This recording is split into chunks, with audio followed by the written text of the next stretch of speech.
आज आप सुने भादो मास की शुक्ला पक्ष की बामन एकादशी व्रत कथा। जो भक्त इस भादो मास की बामन एकादशी व्रत को करते हैं या उनकी कथा सुनते हैं, उन पर विष्णु भगवान प्रसन्न हो जाते हैं और उनकी सारे मनोकामना को पूर्ण कर देते हैं। युधिष्ठिर कहने लगे, हे भगवान, भाद्रपद शुक्ला पक्ष एकादशी का क्या नाम है? इसकी विधि और महत्म्य क्या है? कृपा करके आप विस्तार पूर्वक कह कर सुनाइए। तब श्री कृष्णा कहने लगे कि हे राजन, इस पुण्य स्वर्ग और मोक्ष को देने वाली और सब पापों का नाश करने के लिए इसे बढ़कर और कोई उपाय नहीं है। जो मनुष्य इस एकादशी के दिन मेरी वामन रूप की पूजा करता है, उसे तीनों लोक के पूजिया होते हैं। आत्मोक्ष की इच्छा करने वाले मनुष्य इस व्रत को अवश्य करे। जो कमल नयन भगवान का कमल से पूजन करते हैं, वो अवश्य भगवान के समीप जाते हैं। जिसने भाद्रपद शुक्ला एकादशी को व्रत और पूजन किया, उसने ब्रह्मा विष्णु सहित तीनों लोकों का पूजन किया और हरि वासर अर्थात एकादशी का व्रत अवश्य करना चाहिए। इस दिन भगवान करवट लेते हैं, इसलिए इसको परिवर्तनी एकादशी भी कहते हैं। भगवान के वचन सुनकर युधिष्ठिर बोले कि भगवान, मुझे अति स्नेह हो रहा है कि आप किस प्रकार सोते हैं और करवट लेते हैं और किस तरह राजा बलि को बांधा है और वामन रूप राख कर क्या क्या लीलाएं की। चतुर्मास के व्रत की क्या विधि है और आपके शयन करने पर मनुष्य का क्या कर्तव्य है, सो आप विस्तार पूर्वक मुझसे कहिए। श्री कृष्णा जी कहने लगे, हे राजन, अब आप सब पापों को नष्ट करने वाले कथा को श्रवण करें। त्रेता योग में बलि नाम का एक दैत्य था। वो मेरा परम भक्त था।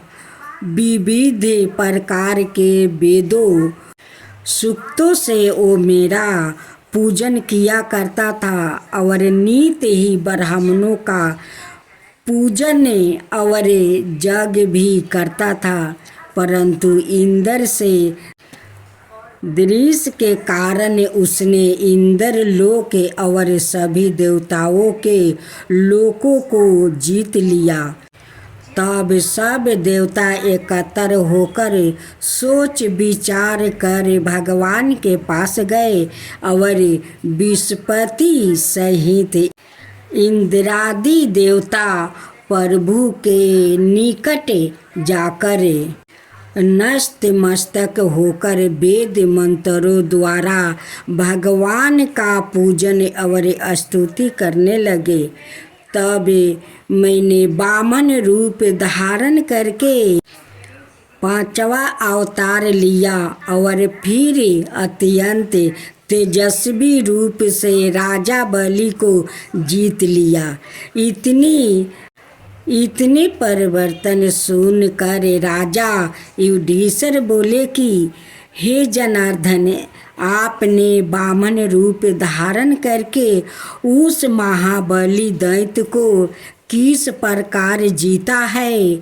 श्री कृष्णा कहने लगे, मैंने वामन रूप धारी ब्रह्मचारी बालक ने बलि से 3 पग भूमि की याचना करते हुए कहा, या मुझको तीन लोक के समान है।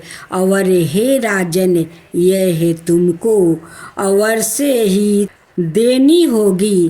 राजा बलि ने इसको तुच्छ सी याचना समझ कर 3 पग भूमि का संकल्प मुझको दे दिया, और मैंने अपने त्रिविक्रम रूप को बढ़ाकर यहाँ तक कि भूलोक में पद, भूलोक में जंघा, स्वर्गलोक में कमर, महालोक में पेट, जनलोक में हृदय, यमलोक में कंठ की स्थापना कर सत्यलोक में मुख, उसके ऊपर मस्तक स्थापित किया। सूर्य, चंद्रमा आदि सब ग्रहों, योग नक्षत्रों, इंद्रादिक देवता और शेष आदि सब नागगणों ने विवाद प्रकार से वेद सूक्ता द्वार प्रार्थना की। तब मैंने राजा बलि को हाथ पकड़ कर कहा कि राजन, एक पग से पृथ्वी, दूसरे से स्वर्गलोक पूर्ण हो गया, अब तीसरा पग कहाँ पर रखूं? तब बलि ने अपना सिर झुका लिया और मैंने अपना पैर उसके मस्तक पर रख दिया, जिससे मेरा यह भक्त पाताल को चला गया। फिर उसकी मिनती और निम्रता को देखकर मैंने कहा कि हे बलि, मैं सदाए तुम्हारे निकट ही रहूँगा। विरोचन के पुत्र बलि के कहने पर वहाँ पर भाद्रपद शुक्ला परिवर्तनी एकादशी के दिन बलि के आश्रम पर मेरी मूर्ति स्थापित हुई, और दूसरी क्षीर सागर में शेषनाग के वृक्ष पर हुई। हे राजन, इस एकादशी को भगवान शयन करते हुए करवट लेते हैं, इसलिए तीनों लोकों के स्वामी भगवान विष्णु का उस दिन पूजन करना चाहिए। तांबा, चांदी, चावल और दही का दान करना उचित है। रात्रि को जागरण अवश्य करना चाहिए। जो विधि पूर्वक इस एकादशी का व्रत करते हैं वो सब पापों से मुक्त होकर स्वर्ग में जाकर चंद्रमा के सामने प्रकाशित होते हैं और यश पाते हैं। जो मनुष्य इस पाप नाशक गाथा को पढ़ते या सुनते हैं उनको हजारों अश्वमेध यज्ञ का फल प्राप्ति होता है। अब आप सुनेंगे माँ लक्ष्मी की व्रत कथा। इस व्रत को स्त्री या पुरुष कोई भी कर सकता है। इस व्रत को करने से उपवासक को धन और सुख समृद्धि की प्राप्ति होती है। घर परिवार में लक्ष्मी का वास बनाए रखने के लिए भी यह व्रत उपयोगी है। इस दिन स्त्री पुरुष लक्ष्मी की पूजा करते हुए सफ़ेद फूल, सफ़ेद चंदन आदि से पूजा करते हैं। खीर से भगवान को भोग लगाकर प्रसाद ग्रहण करते हैं। इस व्रत के दिन उपवासक को एक समय भोजन करना चाहिए।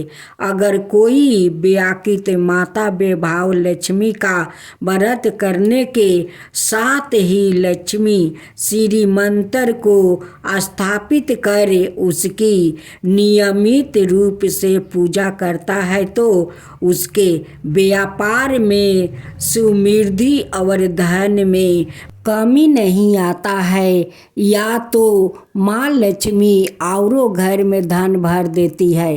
कथा के अनुसार एक समय की बात है, किसी शहर में कई लोग रहते थे।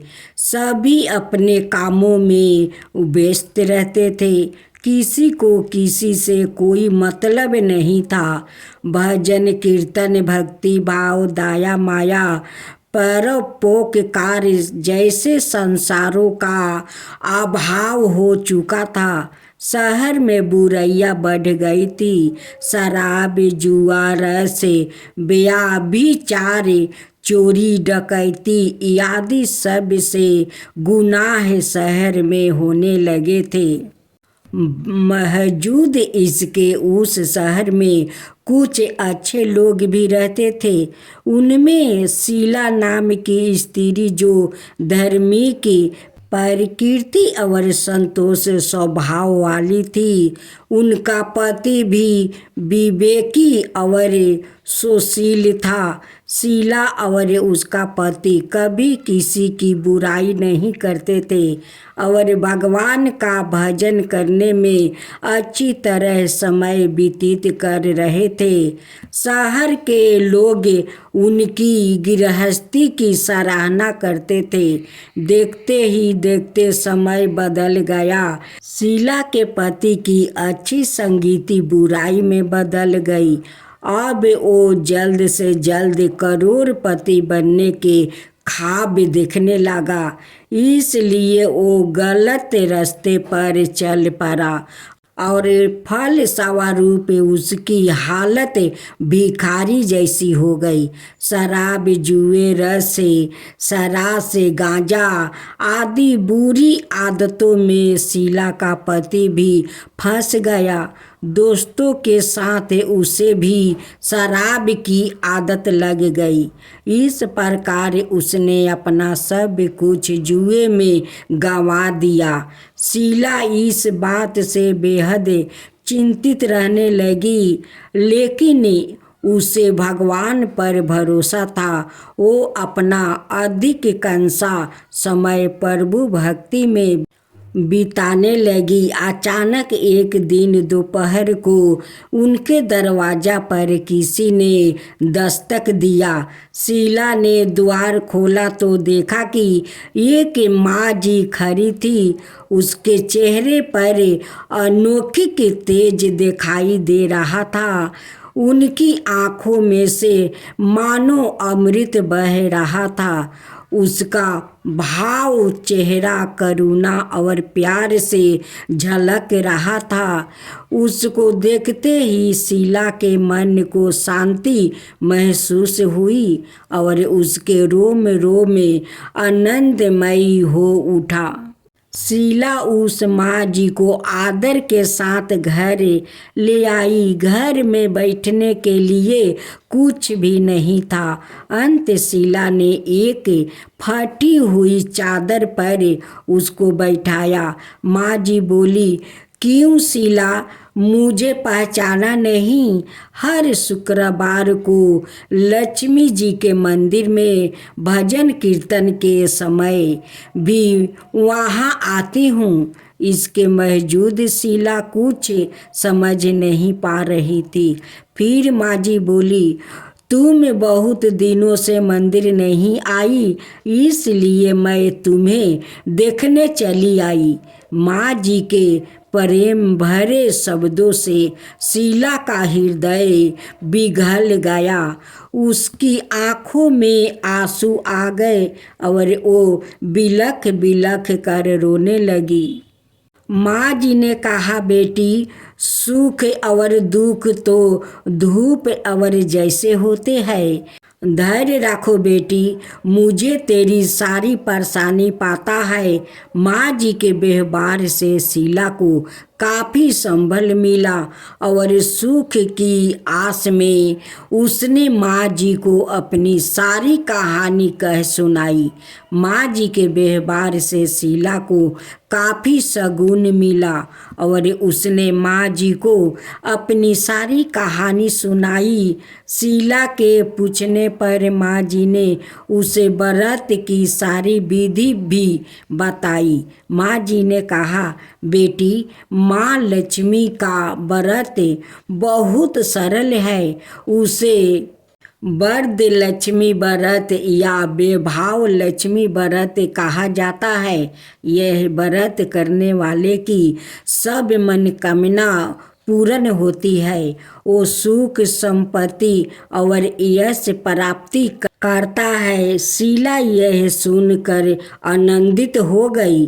शीला ने संकल्प करके आंखें खोली तो सामने कोई नहीं था। वो सोच में पड़ गई कि माँ जी कहाँ गई।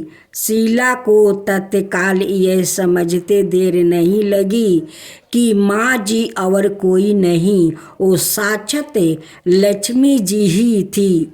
दूसरे दिन शुक्रवार था। सुबह स्नान करके स्वच्छ कपड़े पहनकर शीला ने माँ जी द्वारा बताई विधि से पूरे मन से व्रत किया। आखिरी में प्रसाद वितरण हुआ। यह प्रसाद पहले पति को खिलाया।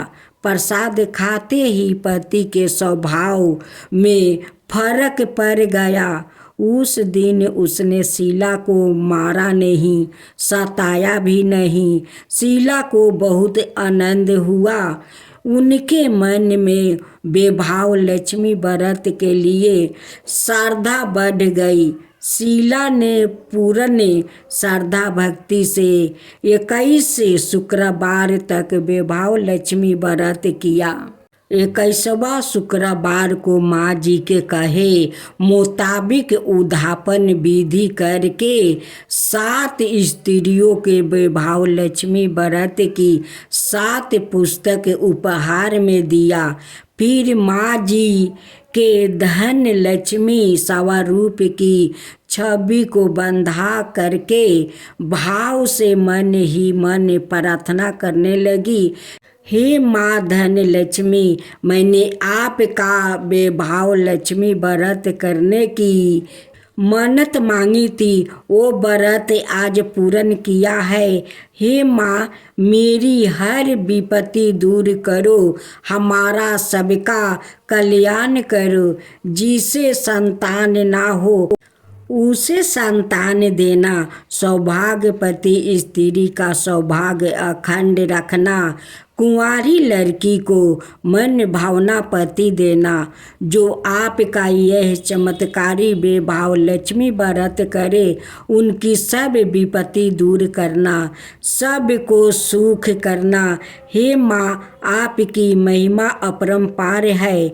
ऐसा बोलकर लक्ष्मी जी के धन लक्ष्मी स्वरूप की छवि को प्रणाम किया।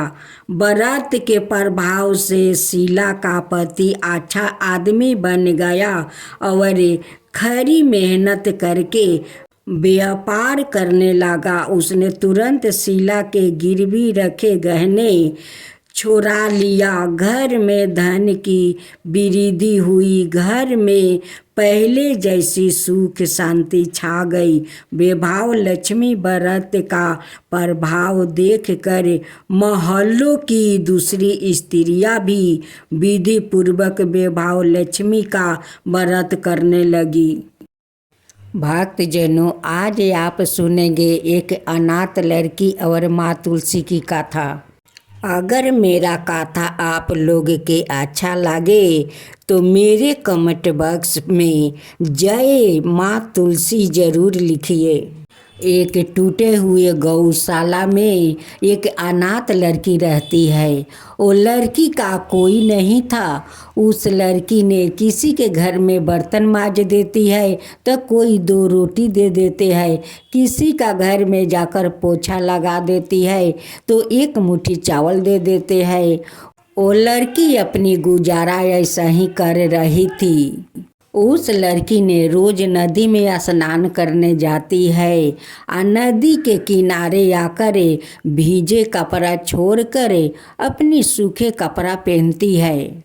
जहाँ वो अपना भींजा कपड़ा छोड़ती है वहाँ से थोड़े दूर पर एक तुलसी का पौधा था।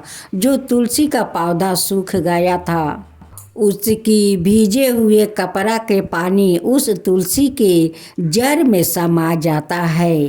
अब तो वो रोज नदी में स्नान करती है और वही जगह पर आकर भीजे कपड़ा अपना छोड़ती है। उनकी भीजे कपड़ा का पानी गरगरा कर उस तुलसी का जड़ में समा जाता है। अब तो तुलसी का पौधा धीरे धीरे हरा होने लगा। हरा होते होते उसमें पाता छोड़ने लगा। लेकिन उस लड़की ने उस तुलसी के पौधा पर कभी ख्याल नहीं करती थी। उस तुलसी का पौधा बहुत बड़ा हो जाता है और उस पेड़ में बहुत सारा फूल पकड़ लेता है। तुलसी बहुत खुशी हो जाती है या खुश होकर उस पौधा से प्रकट होती है और उस लड़की से कहती है कि लड़की, मैं तुझ पर बहुत प्रसन्न हूँ, आज तू मुझसे कोई वर मांग ले। लड़की उस तुलसी को देखकर बहुत अचकित हो जाती है। वो पहचान नहीं पाती है कि ये माँ तुलसी है। वो कहती है कि आप कौन हो, इतना जल्दी यहाँ पर कैसे आ गई? यहाँ पर तो कोई आदमी नहीं रहता है और कभी मैं आदमी को नहीं देखा। आया पे इतना जल्दी कैसे मेरे सामने आ गई? कहती है कि मैं तो तुलसी हूँ, तुम उस तुलसी का पौधा को देखती हो। उस तुलसी का पौधा तुम्हारे कारण तो हरा भरा हुआ है और इतना फूल पकड़ा है कि वो फूला कर बहुत खुश हो गई है। वो तुम्हारे कारण अब मैं उस पौधा में रहती हूँ। मैं तुलसी हूँ बेटी, उस पौधा के तुमने जिंदा किया है। अब मैं आज खुश होकर आज प्रकट हुई हूँ, तुम्हारे सामने खड़ी हूँ और तुम्हें कुछ मांगने के लिए कहती हूँ, तुम मुझसे कुछ मांग लो। उस लड़की कहती है कि हे माँ तुलसी, मैं तो अनाथ हूँ, कभी तुलसी का पौधा देखा नहीं, उसलिए मैं पहचान नहीं पाई माता, मुझे क्षमा कर दीजिए। फिर तुलसी कहती है कि बेटी, तू मुझसे कुछ वर मांग ले। उस लड़की कहती है कि माता, मैं क्या मांगूं, मेरा कोई माता पिता नहीं है, नहीं कोई अपना परिवार है, नहीं मेरा घर द्वार है, मैं तो गौशाले में रहती हूँ। उस लड़की ने कहती है कि माता, अगर आप कुछ देना ही चाहती है तो मुझे ऐसा जीवन साथी दीजिए कि उनके साथ मैं जीवन बिता सकूं और उनके साथ खुशी खुशी से रह सकूं, अपना संसार बसा सकूं, ऐसे ही मुझे वरदान दीजिए माता।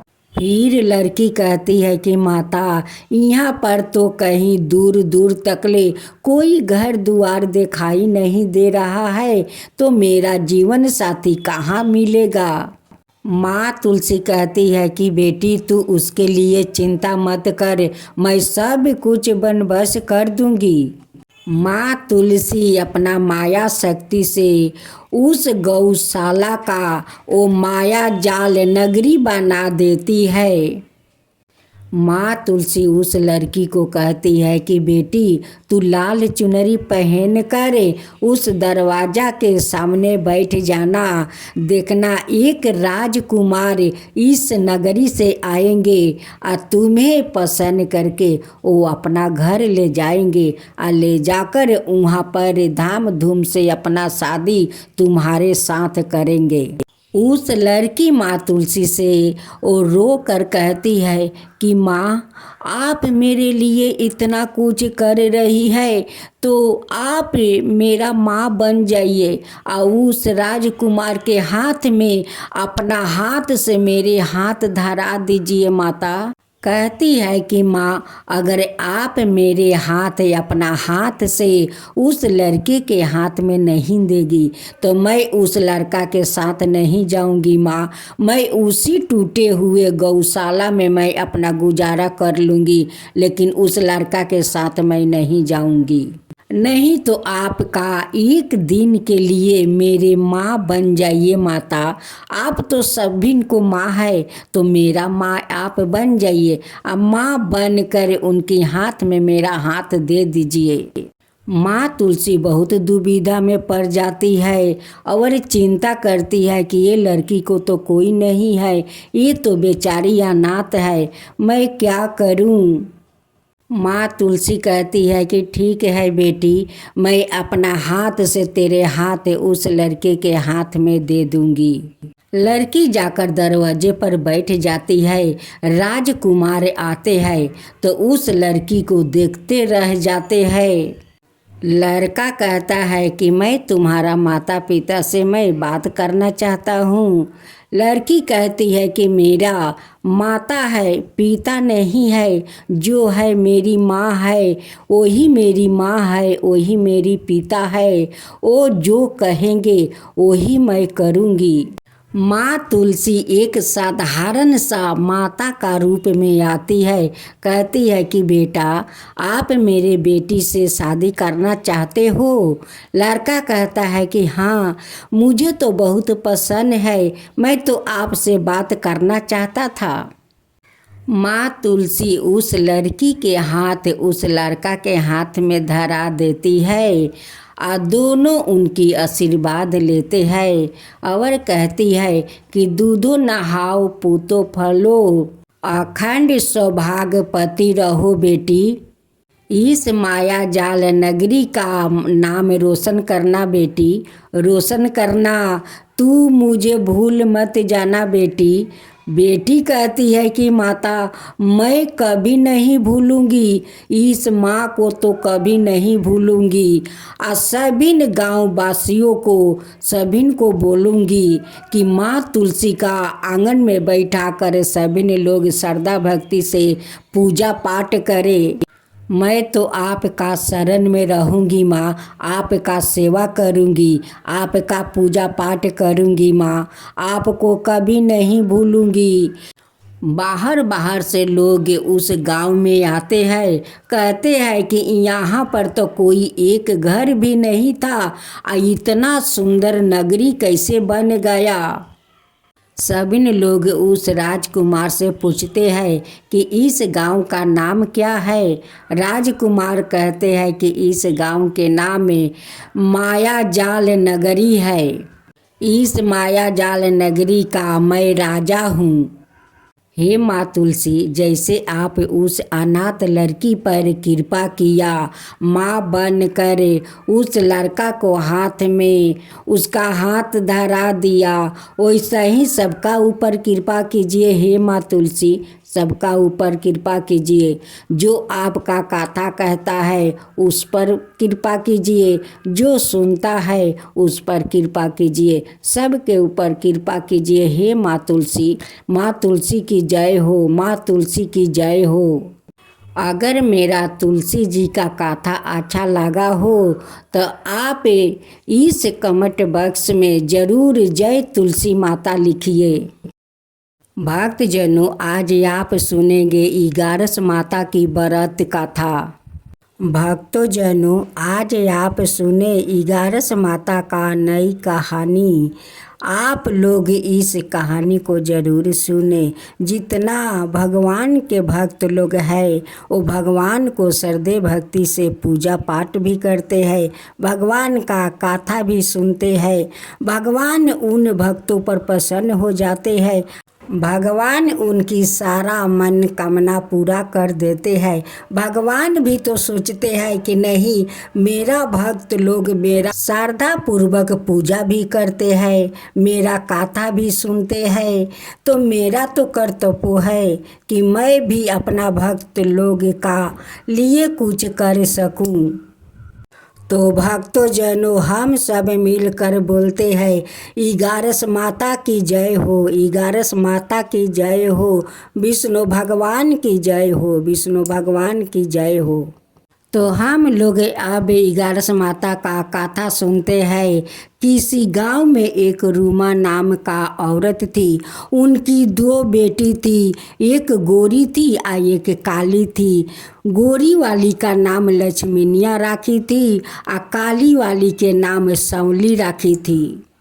रूमा अपनी लक्ष्मीनिया से कोई काम नहीं करवाती थी।